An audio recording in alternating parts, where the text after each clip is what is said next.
this episode of the Lobby of Hobbies podcast, Jazz is joined by his wife Delilah as they sit down with Dan and Connie Kazmaier from Steep Games and the designers of Chai. Enter as Dan and Connie share their inspiration for designing games and discover the audiences they strive to reach with their designs.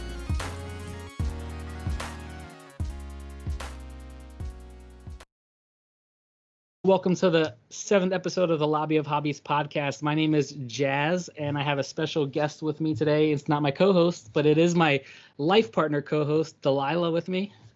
Hi, everybody. And we have two special guests with us today for a game that I personally purchased just because I knew my wife was going to be very interested in the theme. So we have the designers of Chai with us today, Dan and Connie Kazmaier. Dan and Connie, thank you for joining us. Thank you for having us. Totally. So tell us a little bit about yourselves. Are you guys full-time designers? If not, what are your backgrounds? Where did you come from before getting into designing board games? Yeah, absolutely. Oh, sorry. No, it's okay. That go off. So I actually am a teacher full-time. I specialize in special education, so that's what I've been doing for the past while. And then, so that's kind of my background. Going into board games, I'd say I kind of dabbled. Like you, it wasn't totally encouraged when I was growing up as much. I mean, my parents had, the standard, we played Sorry, we played card games, that kind of thing. But then it was Catan, actually. That was the intro. So I was in university, probably second year or something. And my friends had a overnight Catan-a-thon, I guess. So that's kind of what started it. But yeah, that's kind of my background. And then when we started talking about Steep Games together, making games, I think what I really bring to it is more of that eye on accessibility. So is this game something that has multiple entry points, different people can play it, and are the rules kind of easy to explain and colorful and engaging? So that kind of comes from the teaching background a bit. Yeah, Connie, as a special needs teacher, she has more of an awareness for that. And I guess for me, both of my parents are teachers as well. My mom's a piano teacher. Dad does all things science. He's kind of like the Breaking Bad chemist. So he's in the game. My mom is as well. But I guess growing up, I was encouraged to do creative things like piano or, make some games occasionally. And entrepreneurship. Right. Whether it's like making bead animals or had a Lord of the Ring card business on eBay.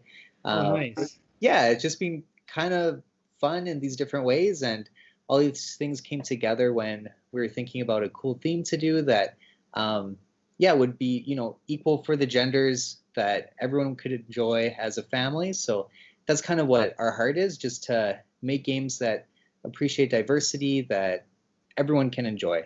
So. And I love tea, so we both love tea, so that was a natural fit. Yeah, chai, it's a word in many languages, like cha in Chinese or chai in Persian or Turkish. Everyone kind of knows what it is. Yeah, I think that's something awesome. You have some questions, babe? Yeah, actually, I mean, that was one of my questions. What led you to the theme chai?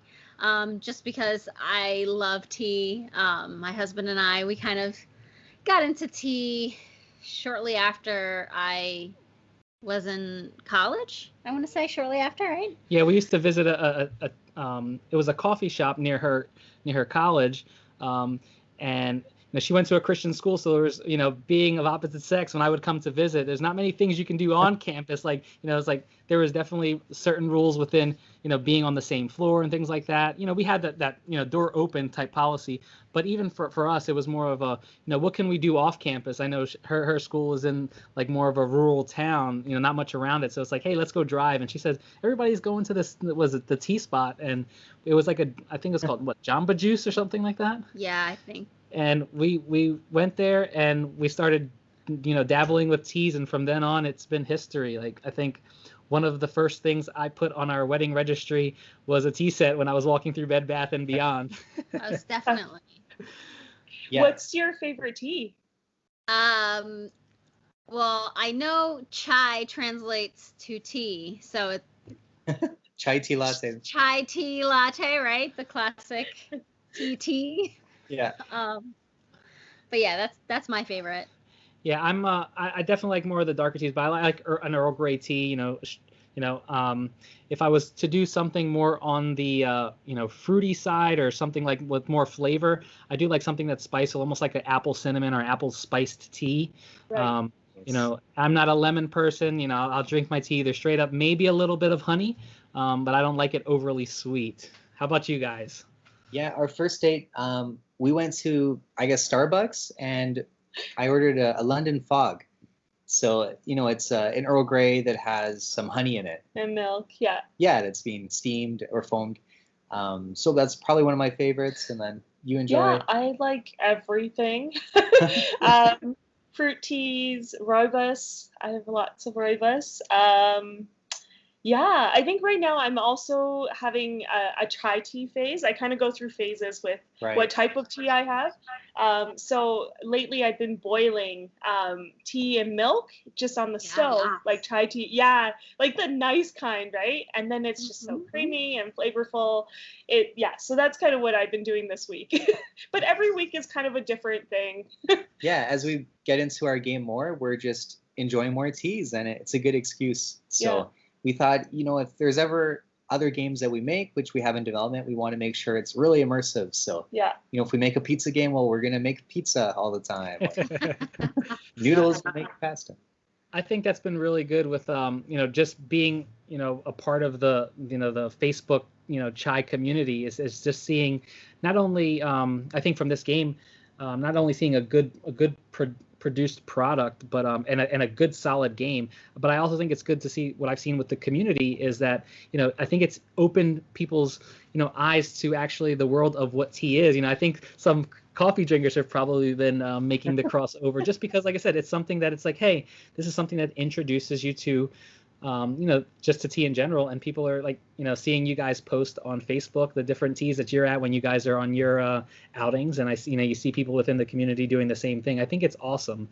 I think that's the idea of what we've been doing as a podcast at the Lobby of Hobbies is the fact that we want to introduce people to just not only board game hobbies, but just hobbies in general, and getting out and doing things that are outside of your norm, and learning from other people what those are, the idea of discovering it. I think that's been something that's kind of led us to where we wanted to be. And I know, us together we kind of push each other to try new things. I know I normally push her to try new foods, and she pushes me to try more things that are active sometimes. Yeah, and I feel like, with the pandemic and all, I feel like discovering new hobbies and kind of shifting our lifestyles to new things, that's even more important in this stage. So. Yeah. So when it comes to, designing games and, where's your inspiration come from, like the mechanics of this game? Were there any favorite games that you guys kind of attracted to prior to starting to design? Yeah. Well, I guess I'm a national chess master, so I've done that for like 20 years. And like Connie, I didn't know too many games outside of that until I caught the bug with Catan and Puerto Rico. And I was actually in Germany when I was 18, playing 30 people at once. You walk around in a circle. Oh, wow. And it was awesome. People loved it. And then I was driven home by one of the designers of Carcassonne. I'm like, oh, that's cool. I've played your game at the school here, and it's been enjoyable. Thanks for doing that. And I thought nothing of it until years later. I'm like, oh my goodness, like that was the biggest moment that totally went by, and I could have asked him cool design ideas. And like the board game community is so welcoming to designers talking to other designers. We emailed like Jamie Stegmaier last week, and the next day he's replying back. And like the industry is really quite special for that. So for us, it kind of was really important at the start for other people to help get started. Like, hey, you guys have a cool idea. This is how you do a Kickstarter, or this is how you start creating a community. there's so many amazing resources for that. But going back to your question of game design, for us, we really get immersed into a theme, and then we start exploring how would that best be portrayed. There's a lot of cool games that we get inspiration from, so we try to play 1 to 2 new games a week. Tabletopia and Tabletop Simulator have been great for that. Tonight's Gaia project, so we'll see how that goes. Awesome. Not with me, with a friend. Yeah, we have a really good friend. He loves teaching games more than playing them. So he will, dive into a rule book and then instruct. So that's really special. But like today when we're in the mountains, we're looking at different trees, and then we're like, oh, maybe we can make a game on bonsai trees. Oh, and then nice. we're researching, and we're like, oh, well, there's actually the aspen tree. It's the largest living organism on the planet. It's like 140 hectares in Utah, and all of the aspen trees are connected because they're all one plant. Yeah, they don't use plants. They just use roots, and then they shoot up. So we're like, well, that's brilliant. We love trees, and then we're just brainstorming, and how would we make a game with trees that have roots that sprout up different other trees? And, what about the deer and the moose and the rabbits that eat them? Okay, well, that's, a predator that we can include. And so we're themed first, and then we kind of figure out, okay, so based on that immersive theme, how do we make mechanics out of that? Totally, yeah. Whereas, I mean, a lot of people out there are mechanics first. They've got their like perfect game design, and then they go, okay, well, what theme can I put on top of that? So, right. Yeah, it's really interesting, but it's how we work. we fall in love, I guess, with different themes, and then we kind of go out of that. So we have like 20 ideas, but we can only do 1 or 2 of them because you got to do the cream of the crop. Yes. Right. That's pretty cool. So, I'm curious about your dynamic when it comes to gaming. Did one person, like I know you mentioned, Connie, that you were really into Settlers of Catan. Dan, from what I understand, maybe it started with chess. Are one of you more or less, more than the other, a fan of the hobby? Yeah, I'd say Daniel is probably more of the hardcore gamer, right? The collector. The collector. He's always been a collector. So he curates our collection, and he knows, I would say, way more than I do about games. And I think for me, it's more connecting the dots. Like the game that I played, I'm really good at picking out, oh, this mechanic works really well, and how about we combine this with that and this other thing together, and that makes a new mechanic. Or that doesn't make sense. Hard stop. Let's not do this aspen tree game. So we like to joke that I'm the balloon and Connie's the string. So that works very well in design because both balloons, well, then nothing will get done. Yes, that's a good analogy. I like that. That's cool. So like, how did you guys meet through gaming? Did you guys meet in college? How did that work? Well, just at church we connected, and I was doing humanitarian aid for 5 years before doing the Kickstarter and finding that might be a good path for me. So I guess one of our first dates we went to the chess club. Connie keeps bringing that back, and I wanted to see how she would interact with different geeks like me. So she passed with flying colors, and here we are today. I think that's awesome. Like, you guys met at church, because that's exactly how we met.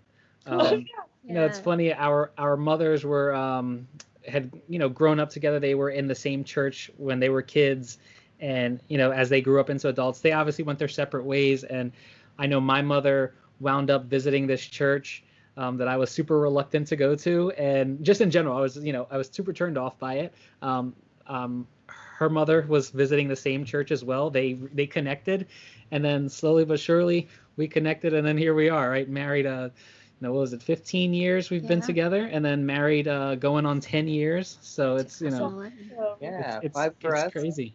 So we have lots to learn from you guys. So did mom set you up, or did it just naturally happen? It might have been a little bit of a setup. Like, hey, go help so-and-so load these cakes on the car. And then, of course, that's where we started and struck our first conversation in person.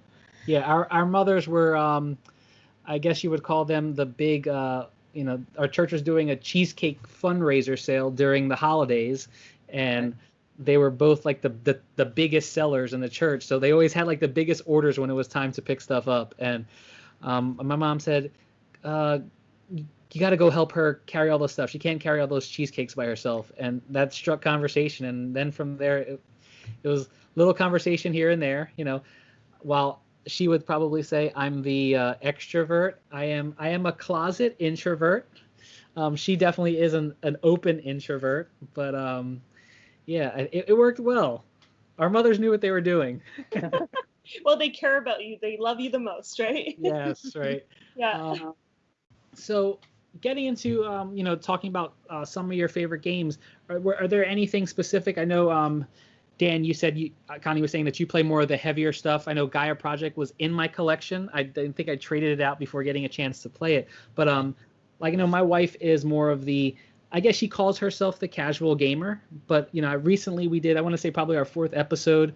Me and my friend Judge got both of our wives on an episode, and we wanted to get their intake as the casual gamer. My wife, and his wife is really a non-gamer. She's super new to the hobby, so we wanted to get their insight on what it is that draws them to gaming. And I know I was surprised when my wife said theme is the one thing that draws her into gaming, because I'm the type that regardless of how big the game is, I'm always trying to teach her something or show her something new off the shelf. And I want to just teach her the rules and the instructions right away. And I was surprised just in that episode while we were recording, she said it was theme that draws her in. So Dan, are there certain games, obviously you probably play more of the, middleweight to heavier type games. There are certain games that you find yourself gravitating to that it's probably tougher to get Connie to the table to play with you? Yeah, well, Oh, sorry, I'll let you talk. Connie loves different personalities, talking about matchmaking and whatnot, and figuring out who might be a good fit in our friend circle or gaming circle, church circle, whatever. And I think games are like that too. There's a personality test online. You might have taken it already, where you answer 40 questions or something, and it plots you on this circle to see if you're mostly immersive, or do you like player conflict, or maybe social deduction games or abstracts, that sort of thing. So that's kind of where we intersect with the theme quite a bit. We don't take that a whole lot. Connie is super competitive. Just gonna say that. That's her. Yeah. But she's super competitive, and yet, if there's some little thing that, like in Splendor, you can reserve a card, and Connie will ask, why would you do that? You don't have the gems for that. I'm like, well, if I'm just trying to block you. Yeah, I get points by you not getting points, sort of thing. So that kind of it helps us understand that that's totally okay, because we have other friends that love that conflict and whatnot. So for us, we try to find maybe a bit more passive aggressive conflict games, or ones that have interaction, but kind of in a positive way that both players benefit from. And that kind of fits in this example, the tea game, where we're all competing customers, or rather tea merchants, but when you complete a card, you actually help another player because you have to buy one of their tea leaves. So yeah, we're just trying to make games that we enjoy as well, I guess, in a way. Some of my favorites would probably be like Great Western Trail, or Scythe. Yeah, Scythe is pretty good. The theme is strong in that. Just looking over at my shelf. Terraforming Mars. Yes. Yeah. Yeah, the engine builders. Mm-hmm. Arguably, Chai doesn't have an engine just because it takes 10 minutes per player for the whole thing. But some of our other games that we have, we involve some of those more Euro-y things of resource management, min-maxing, pushing things around up and down tracks. And yeah, that can be boring sometimes, but we want to try to make it interesting too. Yeah. So I have a question. When you guys were designing Chai, did you guys have a specific audience or demographic that you wanted to target when you created Chai? Yeah, I think. We just wanted to make a game that families could play together, that people would bring their friends to, and it's actually even in the rulebook. You could drink a cup of tea with your friends between rounds as you're playing chai. And that was kind of the atmosphere we wanted for it going into it. I mean, as Daniel mentioned with the take that, like, we really didn't want that to be a strong thing in chai. There are ways to make it that, take that if you play with certain kinds of people, right? You can always make a game like that, and that's okay. That's fine. For us, we felt like it was more important to try to build that group dynamic in a positive way. With our Chai board game group, now that it's over, I think 2,000 people, it was cool at the start because we put up the free print and play, and people would print it off. We had over 1,000 people try it. So maybe like 300-400 people downloaded it, and then over 1,000 unique people played it. And they inputted their thoughts into a Google form. And that was really important in kind of making the game better as it went along, because people would share, some things that they really enjoyed, some kind of expectations that were put upon them looking at the game that, maybe they thought the game should go in a different direction, or some rule clarifications. So that was really cool. And one of the play testers was actually my mom, who doesn't play anything at all. But we're like, well, if you make a family game, well, if your mom can't play it, then your game kind of sucks. So we explained the game to her, and we played some rounds, and she could understand the market and everything else, but she couldn't understand the pantry.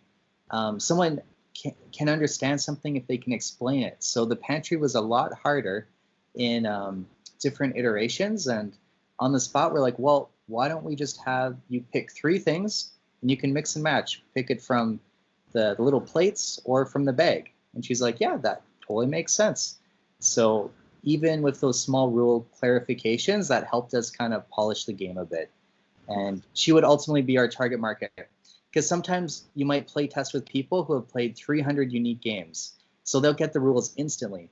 But for example, I had one family friend say they played chai the other day, and they ended up playing it wrong, which was fine. They still came within a few points of each other, but for them, they haven't really played any other games. So the language of gaming is kind of learned over time, because shuffling up a deck when you're playing Pandemic, let's say, and dividing it into 5 groups and sliding one card in. And the first time we played that, it was super complicated, but now that we're gamers, it's a lot easier.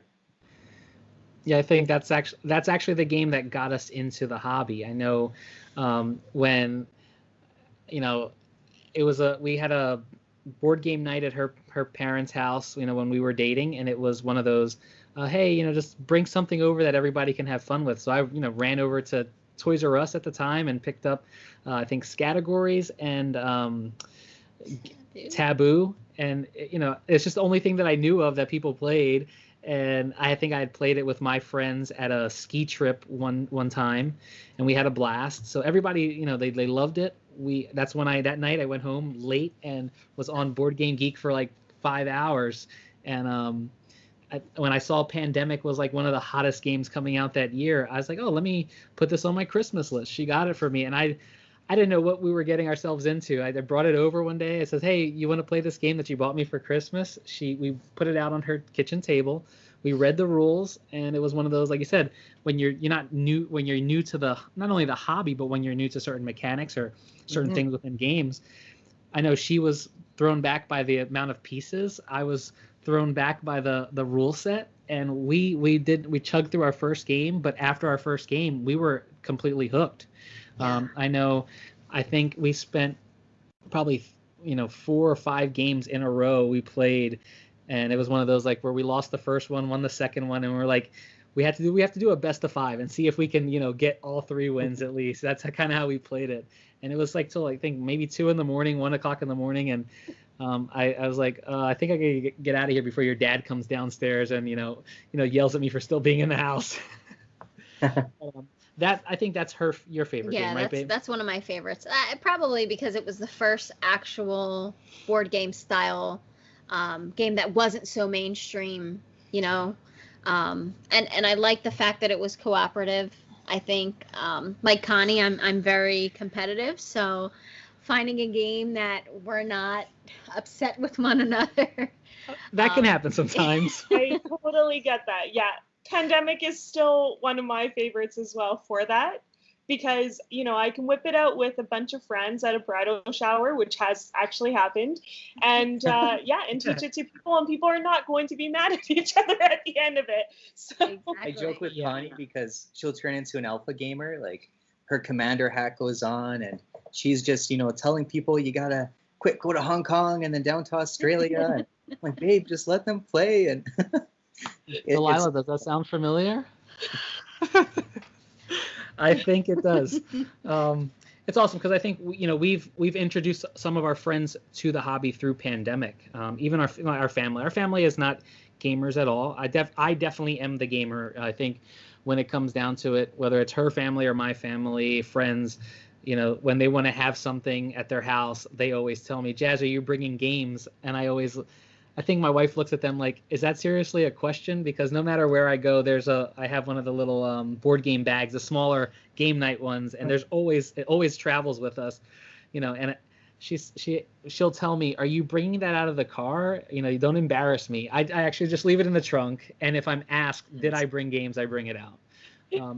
But I wanted to touch base. So for Chai, for our listeners out there, can you explain a little bit about what the game is? Because I know this, for us, this definitely is a game that when we sat down and we talked about it, it is definitely one that is great for people who are completely new to the hobby, who have maybe only played your Monopolies, you know, Sorries, things like that. And I think this is a perfect gateway entry-level game for them. But I also think it's something that seasoned gamers can sit down and enjoy, and not only just as a filler game, but as a game that you make the night of it. It's something that you create a game night around, specifically getting this game to the table. Can you tell the listeners about, in a short blurb, about what exactly is the game of Chai? What are you trying to do? How are you winning? All that good stuff. Yeah. Well, it's a game about tea for families. Everyone is a tea merchant, whether it's green tea, rooibos, black tea, oolong, or white tea. So everyone gets a little tea board, and on there you have slots for different ingredients. To make a tea, you're going to need not only like a green tea leaf, but you might want to put in some lavender, mint, jasmine, that sort of thing. So there's different square ingredients that are in a market. If you're familiar with the game like Bejeweled or Candy Crush, maybe you've played Potion Explosion, which is another great gateway game. Anything that connects in the market, you can buy for the same price. So let's say you had 3 berries that were either horizontal or vertical to each other. You can get them for the same price, which is kind of cool. And everything in the market slides, so you're able to manipulate things to get a better price. Also in tea, there's things like honey, milk, sugar, chai, and what's the last one? There's chai spices. Honey, milk, sugar. Vanilla. Yeah. Yes. Yeah. So we kind of looked at the tea world and we're like, what are all the basic requirements for that? In Canada, we even put maple syrup in our tea sometimes, or sweet tea for you guys in the South. There's some sugar and other things, but those were kind of the 5 ingredients that most people enjoy. So those are also on customer cards, and you would find them in your pantry. So that's like a free action thematically. You can just go in your pantry and grab some honey and milk, that sort of thing. There's different customers milling about in kind of like the town center. So you can call out from your tea shop and be like, hey, we have a black tea here with 2 milk, right? And a honey. So you can get a London Fog. And then you'll get some victory points from completing that card. Of course, customers that have more ingredients required, you're going to get more victory points from them every time you complete a card. And it's kind of neat because there's a limited number of black teas you can make in your shop, or green teas from a different person's shop. So if you were to make a green tea from someone else's shop, you'd have to pay a different player $1, and they'd give you a green tea token. So we wanted to make sure players were interacting a bit and money was changing hands, basically. Money is also victory points, so you don't want to spend it all in the market. Someone might not complete a lot of customers, but they're a bit more savvy with their money sense. So that's one way to get points. And the game comes with 5 kind of terracotta-inspired plastic cups that are sort of hefty.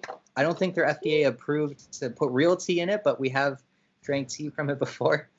And they're great. I'm telling you, the squishiness, this components. I think when we took them out of the box, the first thing I said was, "Babe, look at how awesome this is." And she was like, she looked at the cups and she looked at the coins and she said, "This game's beautiful." Cool. Yeah. Yeah, thank you. Yeah. Very beautiful design. We were lucky enough to get the person who did Sights miniatures. And title blades. And... Yeah, so he actually did all the designs for the cups. So yeah, like we were, it's our first game, and we're perfectionists as well. So we kind of splurged on the components. There's game trays, insert. Yeah. It's hard to kind of show here. That comes in the deluxe. And then these are all win tokens, as you guys know. Yeah. And the metal coins. Right that was there. fun too. Yeah. And that works with like other coffee games or other themed ones. Yeah, so I think retail will be December 1st. It was bumped back by like 8 months because of COVID. But we're really excited to see how other family gamers will appreciate the game. And for us, we've kind of wrestled with that. Like, is it like a misnomer? Are games gateway? Are they family? Are they light? And I think one of the greatest compliments we had was a few people recently. They're like, "Oh, Chai is so overproduced. You know, that and Wingspan, way overproduced." And we were like, "Well, we'll take that." Yeah. Yeah. Be in the same category as Wingspan. Yes, I would take that any day. So, you know what? Honestly, as a business, we probably shouldn't have put in all these cool things, but we're excited that people will enjoy it. And even the tiles, they're from the same Azul factory that makes tiles for that game, the one that Spiel des Jahres. So, we really wanted to make things feel nice when you're playing. And, you know, whether it's me playing piano or Connie in the classroom, tactilely, is that a word? Sure. Teaching we'll make it, right? We thought, like, to make a game, the experience is also touching the components and, you know, fiddling around with them. So I guess the game is colorblind friendly because we have unique shapes.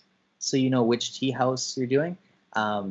Things from the market are always squares. So you can match up, you know, a lavender to a lavender on a customer card. And even the shapes of the market it's a rectangle, which matches kind of the square shapes. Whereas, I don't have the mark. Oh, there it is. The pantry has a circle to remind you that that's where all the circles go. So even things like that, we tried to make it easy that people can kind of match up their zones. Totally. Yeah. So we've had even like 4-year-olds play without the ability cards. To my grandma, who's 96, I guess. Yeah. So people enjoy just kind of experiencing that world, and we've been really excited with the feedback we've received. I think that's something great because, you know, babe, you work with special needs as well, so that's something that I know you probably do appreciate. Absolutely, and that's one of the, I know in one of your first podcasts, that's one of the things that I totally appreciated with Chai, just the intricacies of the pieces and the way that just the vivid colors. I touch bases on that as well. I just think it's just such an excellently executed game that you know, it has the theme that I'm attracted to, you know, on that personal level, but it's also very easy to play, easy to get someone else involved, and I just, you know, thoroughly enjoy the design of the game. Thank you. Yes. That's very encouraging. Yeah. Now I know you said it's coming to retail December of 2020, correct? Mm-hmm. But I did notice that you guys also have you do have your expansion that, you know, was recently on Kickstarter, which was called High Tea. Now that one I believe is still available for those who missed out on the pledge to late pledge on that one, correct? And for those that are listening on the podcast, when we launch this on YouTube, I will make sure that it's in the description, that link to late back it. But could you tell us a little bit about the expansion as well? Like, what is it going to add to this game? Is it going to be something that's going to be, was your design for it, hey, let's make it a little bit more gamery? Because I did read the rules, I did read about it. Unfortunately, that's one that I missed the back, but I will be late pledging on it. But was your designed for that to get more gamers into it, or is it something that, do you still want it to have that where it was family weight, where anybody can still grasp it, or you can just insert everything from the get-go and it still be friendly to new gamers? Yeah, absolutely. So high tea was kind of both an addition of an extra component of theme and also some complexity as well. So we kind of tried to do both. On the theme end, we tried to look at different kind of high tea cultures around the world. So adding more of that diversity component of educating people about, what does Moroccan mint tea culture look like, right? Or I think, what was it, Mongolian? Yeah, or Tibetan Yes. butter tea. Tibetan butter tea. So looking at all of those different things, or Chinese tea ceremonies. Educating people, bring more of that component. On the complexity area, we wanted to, make it a little bit more of just excitement, I guess. So for the people, who want to take that, you can play one of the different boards and have, steal different things, or just having a little bit more of some game rule variations and excitement. Yeah, there's different abilities that each player gets. Mm-hmm. So you have a little board that has an A and B side, and anytime during your turn, you can trigger that side of the board to do something special. Could be manipulating the market as well, or completing a card in a different way. So you don't have to do the take that. Everyone can just agree to stay on one side. But after you use that A side, the board just flips over to the B side. So on your next turn, you can choose to use that ability as you wish, or you could wait to a future turn and then use that B side before it flips back to the A.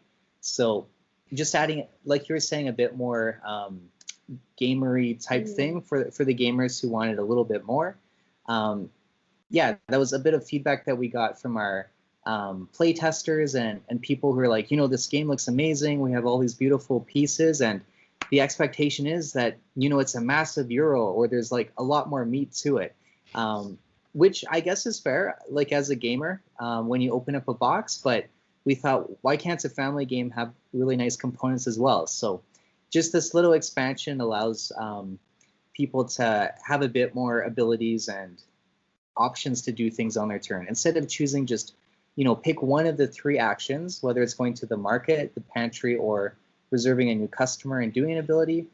In addition, you can now do your unique ability that's just for you anytime during your turn, before or after your normal choice. So that's adding a bit more excitement to the game, if you will. I think for me, I've played the game 96 times in real life, so I'll still play it. I don't win all the time, but now we can add the boards, and one time I'll play with the Tibetan tea / Moroccan mint. The next game I might play with the Pakistani moon chai and something else, and that will just add something a little bit fresher to it. So, yeah. Yeah, I think that's awesome to have that, that asymmetrical, component to a game. Just like you said, sometimes I know my wife is, like I said, she's on the casual side, but one thing that I appreciate about playing games with her, and that's the reason that I try to get her to the table, more often, is that she has a really good way of analyzing a game. And she sits down, she looks at it, it's like, she'll go through and she'll ask me, okay, so what do I need to do? Can I do this? Can I do that? And I see the wheels churning in the head, and she already has figured out her plan.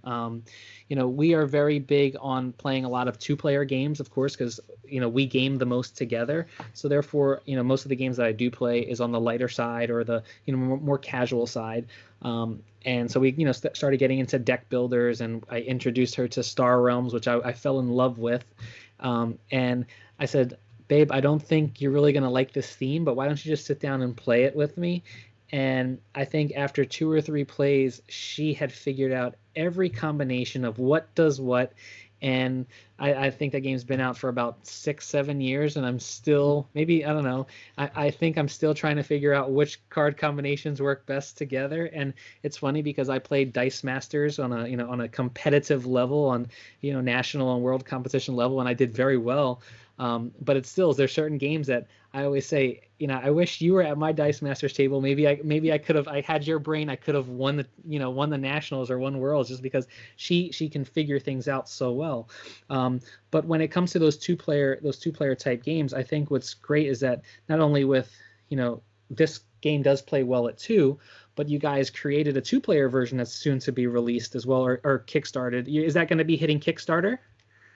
Yeah, we kind of bumped back the date 3 times. So on the 3rd time, we're like, well, surprise, we're going to do the Chai expansion instead, just to reward our community, because they've been waiting for a while. And it, just with COVID and, different manufacturing things You're that not we had sure. to figure out. It happens. But we will release the date in a couple weeks. Just as the pledge manager wraps up, we're trying to focus on that, but it'll definitely be later on in this year. I think we've been working on it for 1.5 years. And Andrew Bosley, who's done Everdale, Tapestry, and lots of other games, he's been helping with the art. So we're really excited to show an innovative 2-player game that's in the same world as Chai, but has a complete different spin with some engine building. So yeah, honestly, we kind of enjoy that game a little bit better, but like you guys, we also just play 2-player games primarily. So we're excited for it. Yeah, I know we're excited as well. Definitely. I think 7 Wonders Duel is one game that I was really, I think it was really appreciated the fact that they made a 2-player version of that game, because I was like, babe, I don't think I'm gonna get this my copy of 7 Wonders to the table ever again, because it's mostly only us that play.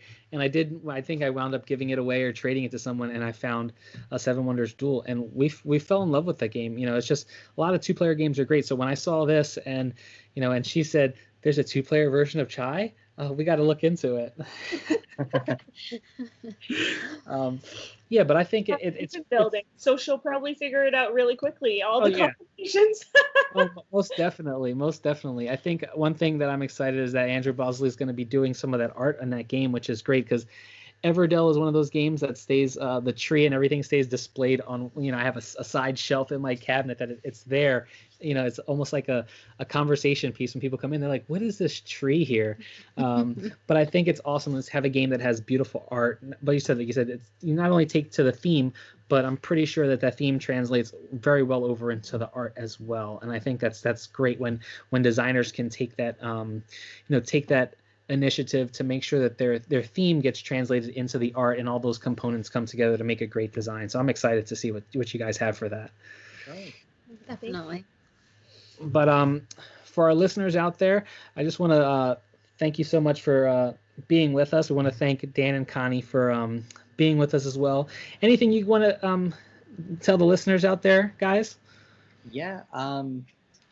Keep making your table open to anyone who wants to join, and try pursuing different themes that you might not normally want to, or if you have a cool idea, like put it to pen and paper and try to get it published. We have tons of different friends who have approached us with neat ideas, or we've helped them get started, and it's just a really fun hobby that can turn into something like writing your own book, and here it's making your own game. And it's really cool seeing other people play with ideas that you kind of thought of and other people have helped along the way. And hope your dream can become a reality if you're listening in and thinking about making a game. And for us, I think it's been really cool to see our passions kind of come alive in the games. So we're working on a Canadian animals game, kind of under wraps. But for me, I love tea, I love food, and nature. I love nature. And so, just watching those kind of 3 big themes of my life intertwine into these games has been really, really cool. And sometimes I say, are we just making games for me? Is this what's going on right now? But it's just really cool to see that happen. So thanks. Babe, anything you want to tell the listeners before we end this wonderful episode? So I definitely want to encourage our listeners. If you don't have a copy or you haven't had a chance to play Chai, try and get to a table, grab some friends. Like the rule book says, grab a cup of tea. Definitely has that element of just relaxing, sitting back and having a good time with friends or family. And play this beautiful game. You guys will thoroughly enjoy yourselves. I guarantee it. Awesome. And for our listeners, definitely the link for the late pledge will be in the description on our YouTube channel. It'll also be in the description on our podcast page. But check us out at anchor.fm/lobby of hobbies. We are on Facebook as well, Twitter, Instagram, you name it, we're there. All the links will be in the description. But again, we want to thank you for joining us, for entering, sharing, and discovering hobbies with us. Thank you, Dan and Connie, for being in this episode with us as well. Yeah, thanks you so much.